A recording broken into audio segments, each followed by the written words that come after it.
All right. Thanks everyone for joining us today for this Brown Bag series. This one's hosted by the Veterans Advisory Committee, which I'm a co-chair. And I'm pleased to have my classmate from Naval Academy, who I've learned a lot about recently. He was just a classmate. This guy's a jack of all trades. Very fascinating life. Just recently retired. He's getting ready to take his listing off the internet and everything with the bug anymore. While he was in the Navy, he was stationed in England. And during the Cold War, still going on. At the end of we had the Johnny Walker spy ring that selling secrets to the Soviets. And some of that was the crypto information, and they used to have these things that changed on a daily basis. It was all paper, and it was kind of old-fashioned and easy to compromise. And Dave came up with a way to fix that, and he'll talk about that in more detail in a few minutes. But without further ado, I'd like to present David Winters.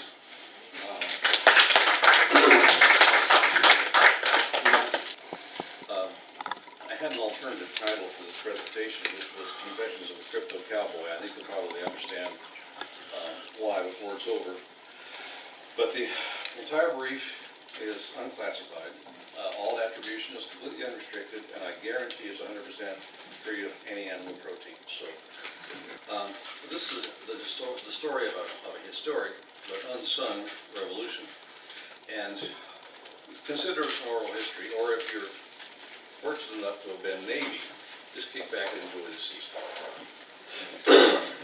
The yarn relates how decades ago, an audacious nobody of a naval officer surreptitiously plugged the most damaging, globally pervasive security gap in U.S. history. Now, he was successful only because he did it without permission. He did it without recognition, and this is important. He did it without detection. He did it by activating a latent, never used, entirely overlooked technology that we now call OVER the AIR REKEYING, or OTAR, which is not exactly a household word for most people, but OTAR is a means of distributing communications cipher keys electronically. Now, by doing this eliminates any need to be distributing and passing out hard copy paper code keys, which were in all previous human history the only kind of code keys that had existed. Now, excuse me, our sneaky rascal slipped this covert security revolution into our daily routines disguised as a mere logistical, you guys in logistics and such catching it, logistical expediency. It was a means of slashing costs for code key distribution and manufacturing, which had become a full-blown industry unto itself. Now, this huge cost reduction resulted in a burst of blissful bureaucratic bean counting that utterly camouflaged, covered OTAR as a technological triumph that turned the tide, which I love alliteration, that turned the tide of cloak and dagger code security in our favor. That was a pretty smooth trick, I thought, but how did he pull this off? Go on, ask him. Look, I'm glad you asked. I'm glad you asked. Here's the story. Now, yep, that started all right. During the Cold War, there emerged an enemy spy ring that we are going to call the Johnny Walker gang. Many of us have heard of it at one time or another. Now, these vermin ran free like weasels in our hen house for about 20 years. And they did not operate a small retail mom and shop espionage shop. No, this pack of polecats dealt only in bulk wholesale. They peddled complete volumes of our classified code keys to the enemy. And they stole so much key that the bad guys couldn't keep up with it, couldn't use it all, they were not properly equipped.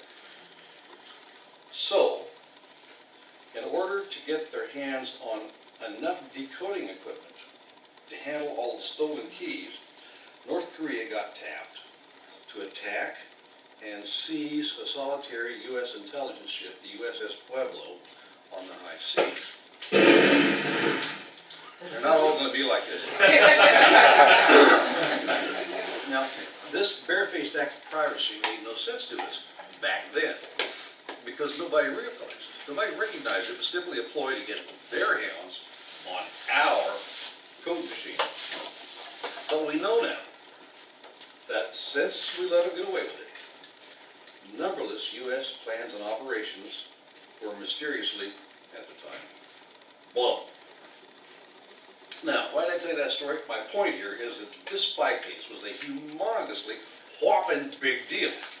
It was so big that when the calamity was finally discovered, and the Navy realized they had no earthly clue as to who on our side might actually be compromised, then as a last-ditch blunderbuss defense, they simply fired everybody who was involved in code key security and replaced them with new, inexperienced, let's face it, victims.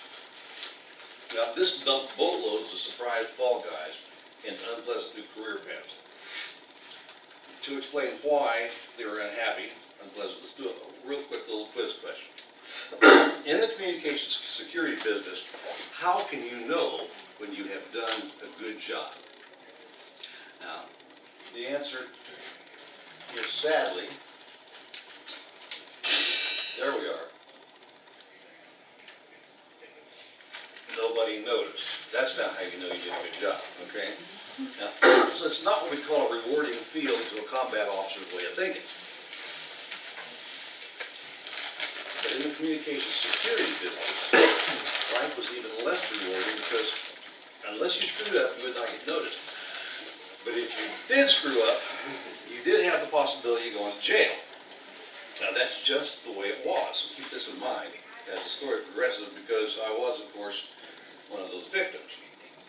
I was a plain old vanilla flavored ship's officer, shanghaied by the Bureau of Personnel, flatly ordered into this cussed career route. I was fed into a series of high security classrooms, hustled through a graduate degree, and then posted to a plainclothes job on a foreign shore. Now, I am not saying that this assignment was no fun, because I frankly had a ball.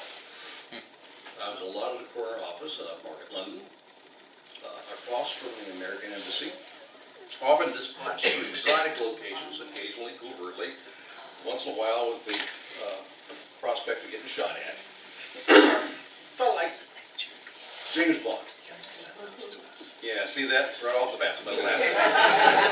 Okay, James Bond, except without the looks, the charm, the money, the fast cars, the droves are adoring. Don't you even go there. Okay, maybe not like Bond at all, but I did get to play detective and track down the modus operandi of our spy John Walker. And what I learned completely from unclassified sources was disturbing. As our traitor said himself, we had a security problem. Now, the officially assigned fix was complete replacement of our old code machines with brand new code machine technology. That was my job. The picture should be disappearing. But from my previously mentioned research, I had already established that the old code machines were not our problem. Our problem was hard copy code keys. Hard copy code keys were what Walker exploited. Hard copy code keys were what his agents simply Xeroxed or photographed.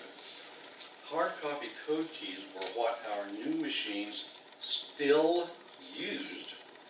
And clearly to me, hard copy code keys were our most direct route to a repeat security calamity. Now, any hard copy code key was vulnerable, and that included our new updated stuff. Now this made our entire logistics chain nothing but a series of weak links from end to end. And every weak link was another untenable risk. Now I took this vulnerability rather personally, because after all, it was the seat of my personal pants that was on the line about this. So, enthusiastically motivated by the sincere desire to keep my personal butt out of the brig, I began my own personal campaign to find a solution that, I know this is strange, but might actually work. Okay? Now, some might say I did this thinking outside the box. That would unjustly presuppose that I had a vague idea of where the box was.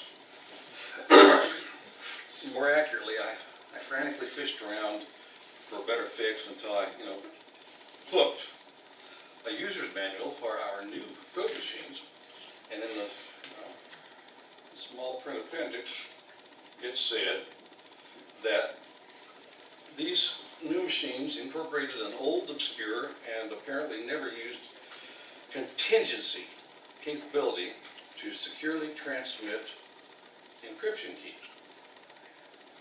Whoa. If these machines could electronically transmit encryption keys, then I could use them to avoid distributing, maybe even eliminate, these risky old hard copy code keys. Like, Eureka! This was the holy freaking grail of crypto key security. With it, I could wipe that miserable go to jail square clean off of my Monopoly board. Well, except facing reality that probably everybody here, or another kind of real faces, which is this goal could only be achieved by overcoming some big time bureaucratic obstacles. Foremost and first of which was fear.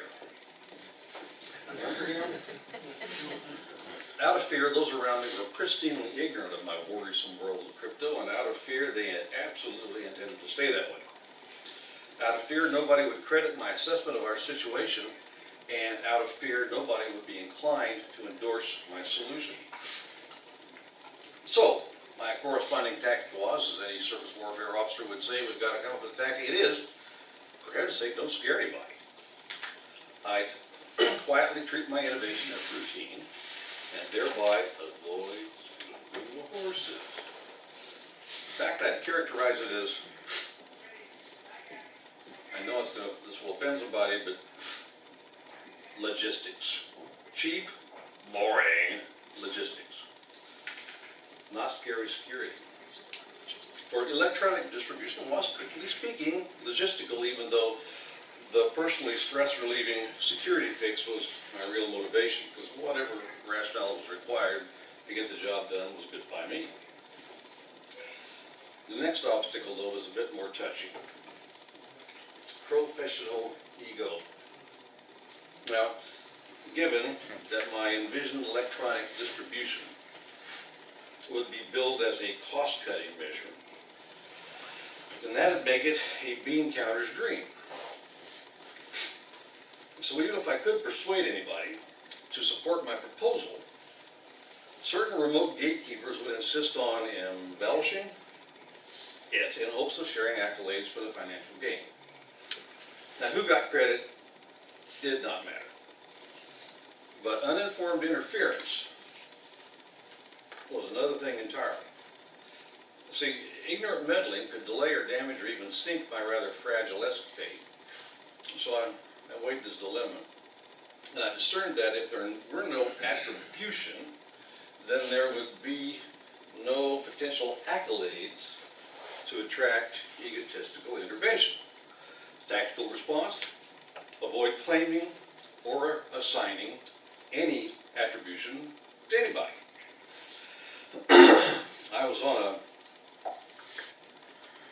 four-star staff, responsible for 6th Fleet in the Mediterranean, North Africa, big hunk of the Middle East, and all of Europe. So we could derive tremendous benefits over a huge part of the globe as long as I kept my head down and refrained from braggadocio. Wouldn't even raise a ripple on the surface of our paranoid bureaucracy.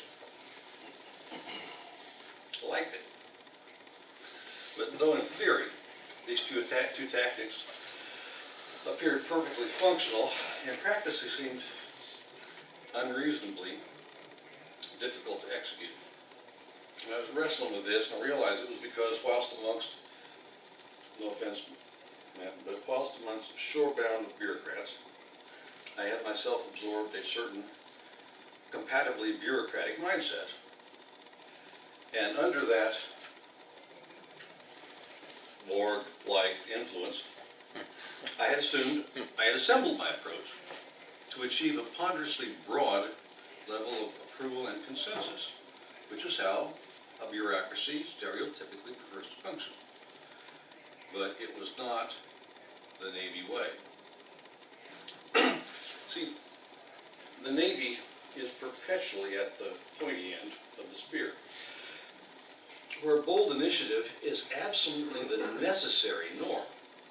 And consensus is something we generally say for things like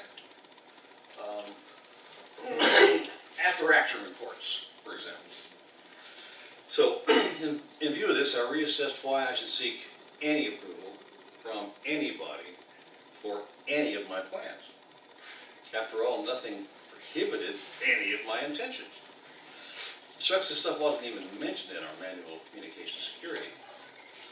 So I reverently recalled our late great Admiral Grace Hopper, God bless her, who was an absolute artist in busting and disrupting, and in the end making us all glad she did. And her grace taught us that forgiveness is more easily obtained than permission. So I asked myself, what would Grace Hopper do? The answer was obvious. Permission? I don't need no stinking permission. I would simply equip and train our radium. We used to have radium back in those days. And they would eventually go out to all the world, teaching our enlightened way from the bottom up. An elegant plan, bold and simple, so maintaining what I'm sure you recognize as my usually harmless, innocent manner. I gathered up every single piece of peripheral key transmission equipment in the United States Navy, which wasn't hard because there wasn't much of it. It was all stockpiled at one place because nobody else wanted anything to do with it. Then I wrote sailor-proof instructions, and I drafted the necessary orders, and I distributed this precious hardware throughout our theater. And to question about my activities, I applied my two tactics and delivered an enthusiastic technical explanation, complete with minute details, footnotes, and I thought fascinating philosophical commentary. It always got bird eye rolls and a prompt change of subject. But I never ever mentioned the inherent, bureaucratically sensitive security revolutions I had begun. Consequently, our caper stayed under the radar. And we got the whole shebang organized and harmoniously hummed along for the entirety of the Mediterranean fleet without so much as a hiccup. Don't you love when a plan comes together? Now, just for a taste of intrigue, this is a good point to mention that this was the juncture at which it became doubly important for me to keep my head down. Because if there were any other Johnny Walker style moles out there, and many say that there were, then this is where their espionage would have become utterly derailed. Now, that means they would have noticed our improved security, even though our own bureaucrats had not. Now, had these consequently disgruntled malefactors surmised that I was the lone wolf disruptor of their flow of purloined particulars, my career might have prematurely ended as a nicely arranged accident under one of those quiet European trains or perhaps a bridge at midnight. But realistically, unless I personally slipped and gave away my game, nobody, least of all the rigid Soviet bureaucrats, would ever have suspected that change of this magnitude originated from anywhere but Washington. So I was at no real peril, I hope. But speaking of Washington, meanwhile back at the ranch. Oops. Did that already, sorry. Unbeknownst to yours truly, code geek production and logistics had become a major migraine for the entirety of the Defense Department. Our manufacturers were struggling to meet demand. High security shipping costs were rocketing through the roof, and the monster was still growing. Until apparently one of my true disciples of our enlightened way, don't know exactly who, carried rumor of our miraculous capability back stateside. For the word eventually bubbled up to our renowned commander of naval telecommunications, Admiral Jerry O. Tuttle. Comnab Telecom, what likes Navy talk. He's a sharp innovator, and Admiral Tuttle immediately recognized the possibility that there was for using this technological treasure to relieve our overstretched budgets in logistics and production. Accordingly, he fired off a Navy-wide message disclosing this potential code key logistics capability and requesting comments and suggestions. So things were about to get sticky.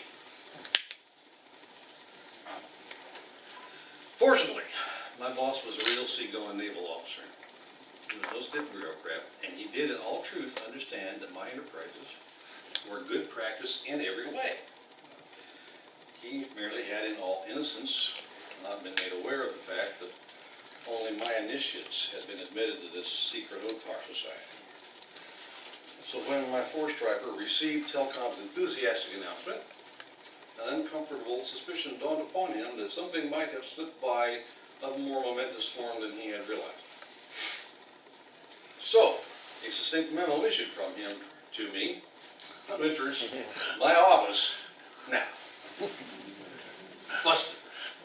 Well, no naval officer gets very far without being ready to dance a linguistic hornpipe on a moment's notice. And my boss was no exception. I'm not ashamed to say that he could beat Bojangles dancing barefoot on broken beer bottles. So, once he had sternly grilled me on the loose details, the skipper drafted a response eloquent in accordance with the best of naval tradition, wherein he expressed our sincere pleasure of loyally anticipating and provisionally demonstrating the technical feasibility of their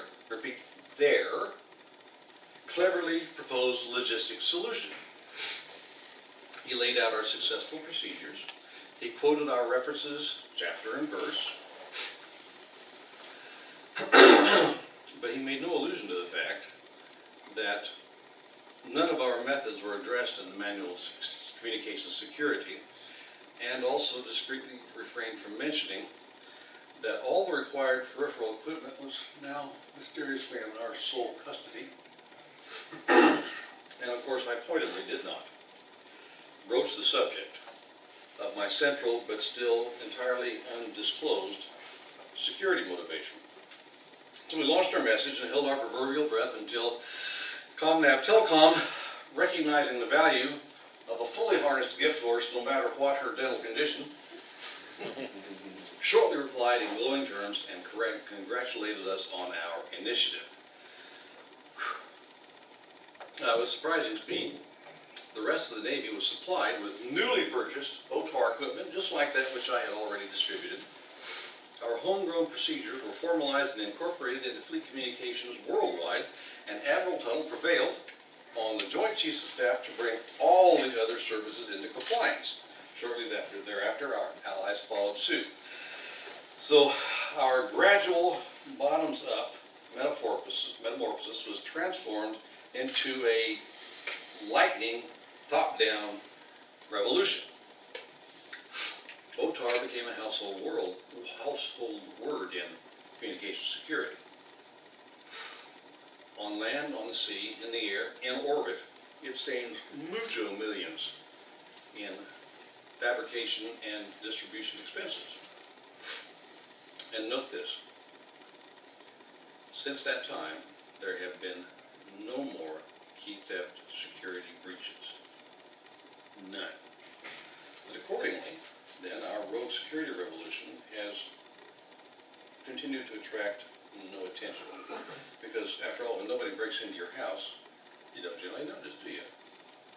Well, this incognito quality is confirmed by a 2005 graduate thesis prepared, what I just did, prepared for the Army War College, there we go, to analyze the weaknesses of our systems exploited by John Walker. And this analysis concluded that our key distribution and logistics risks were potentially even worse than they had been during the John Walker era. Because it did not mention or even account, or at all account for the remarkable absence of further such compromises. Most telling of all, this study never mentioned or murmured so much as a whisper about OTAR. So our slick security caper passed undetected even under this concentrated scrutiny and has now continued to linger unrecognized in plain sight for just short of 30 years. So, class, you now know what no man had known before. You know how we slammed shut the biggest security gap in American history, and you know that we did it without permission or recognition. And further, you know that we must have done one honking good job because why, class? Because, class, nobody noticed. And that's all I have to say about that. Thank you for your attention.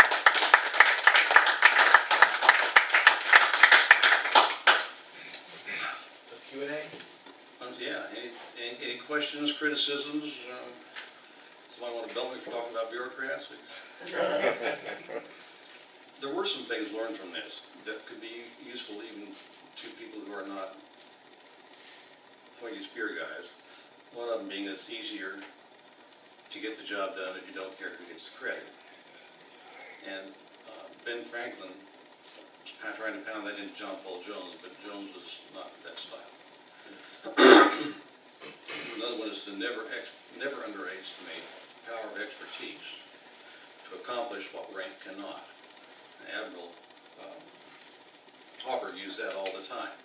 Her expertise her expert power far exceeded that of rank. Something very broad. Rules and statutes can never anticipate technological innovation or keep up with it. This is something to think about with the net neutrality, for example. We're trying to make the rules ahead of the technology. Internet in general proceeded so far and so fast ahead of any legislation. I thought it was important that one should aspire to achieve at least a reasonable level of criminal competence. It serves usefully in so many different things, and can keep other criminal competence from intruding on you. Those are the main ones. There's others about audacity being a useful function, but audacity is not the same thing as bravado. You can be very audacious without sticking your head out. So, any questions further than that? Are these communications susceptible to cyber attack? Any communications is susceptible to cyber attack, and the only absolutely effective communications security is no communications at all. Which was kind of what keyed me on that. I thought the best key security is no keys at all. Nothing to steal, nobody can steal. But always susceptible in some way. What kind of attack? Well, noise on the channel, bomb the transmitter. Those are all cyber attacks one way or another in the end. Oh, yes.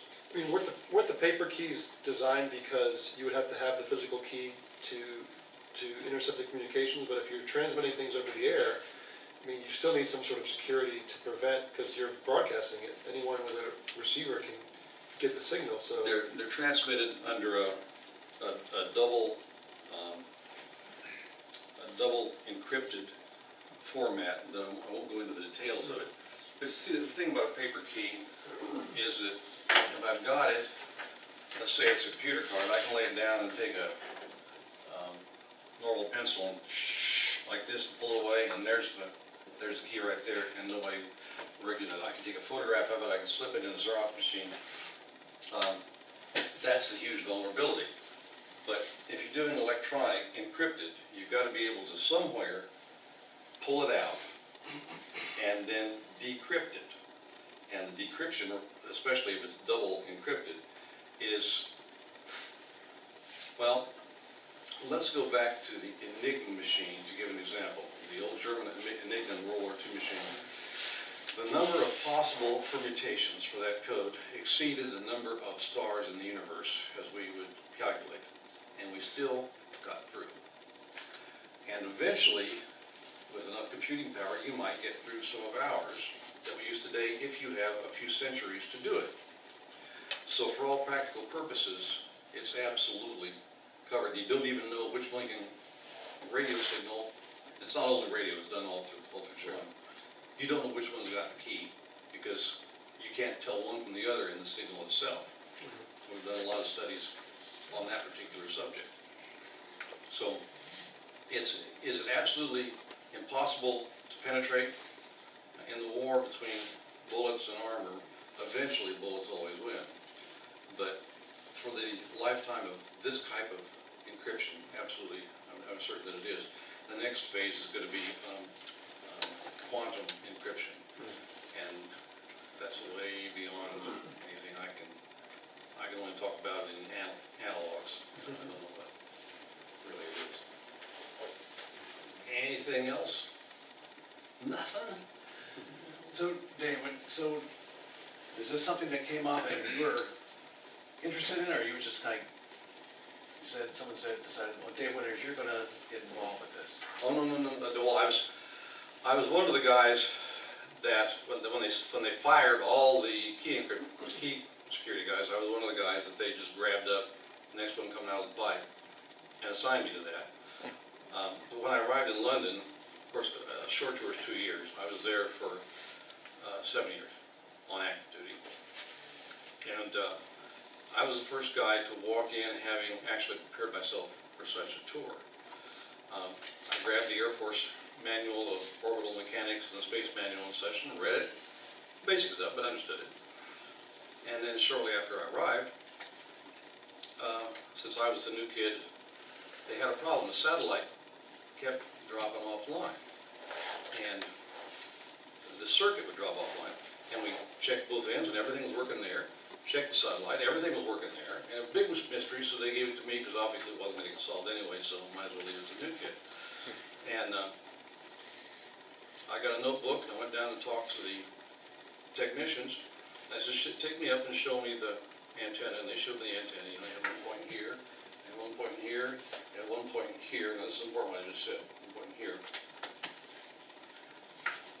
And I looked for 48 hours of records, and 72 hours of records, and I went down to the boss and said, okay, tell Space Command that their problem is their satellite orbit is decaying, and they're going to have to reposition the thing. And he looked at me like I was nuts, right? Nobody else had any other answers. So, under duress, they responded and told Space Command that this crackpot they had was probably going to be famously known as a potted plant, said that their satellite was drifting out of orbit. And they came back and said, well, we plugged it into our ephemeris, and thank you very much, you're absolutely right, we will in fact take your suggestions. And from then on, you know, the boss looked at me very strangely. Now, what it was is, you know, the satellite the orbit gets older, it starts with this figure eight, dipping deeper and deeper. Well, this was right on the horizon. So, it dipped below the horizon, and then up above the horizon, and then below the horizon on 24-hour regular. So that's obviously what it was, but merely because I had read the manuals on orbital mechanics. So I never left London for the rest of my career after that. They just kept shifting me from one command to another, keeping me on the staff. So that was an unusual assignment as a result. And the power of expertise gave me absurd levels of authority, because nobody else wanted to know about that stuff.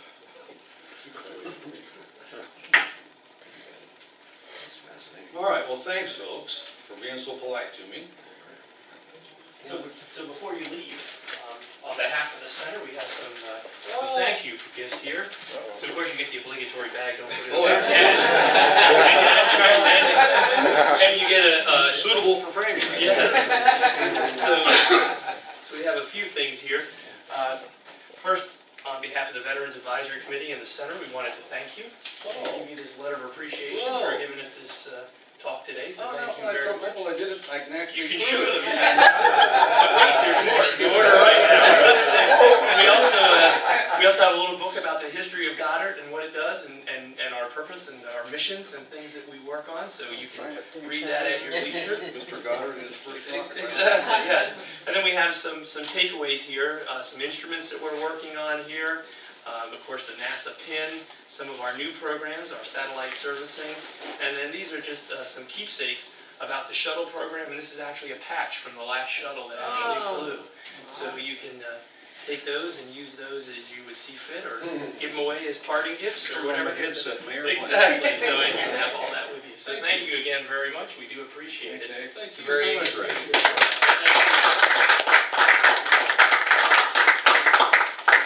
Well, this was fun. Tomorrow this gets presented for the Symposium Communications, Cryptologic History for the NSA at Johns Hopkins. But you guys got to hear it first. So, but it's supposed to be on C-SPAN, so try to figure out what kind of lies I told you actually have. I just want to say thanks for decreasing our paper inventory.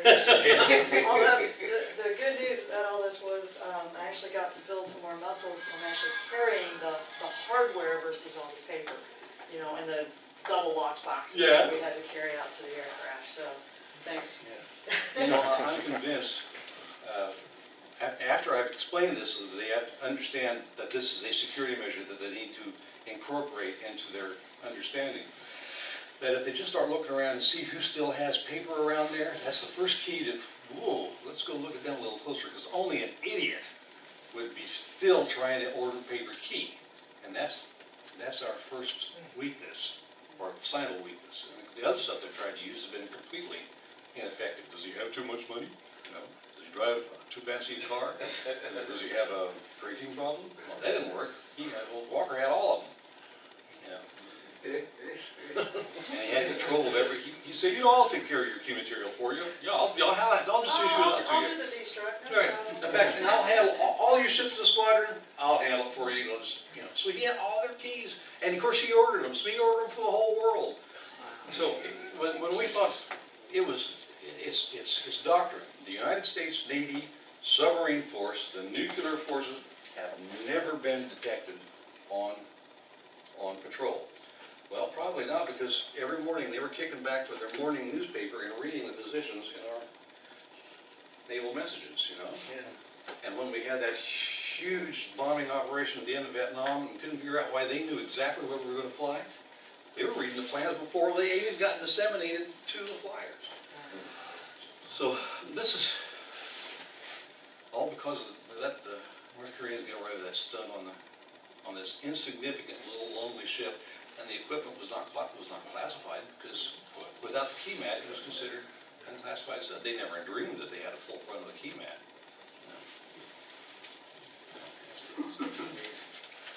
Well, I could probably keep living on for hours, so I won't be doing that. All right, Dave. Thank you so much. Thank you.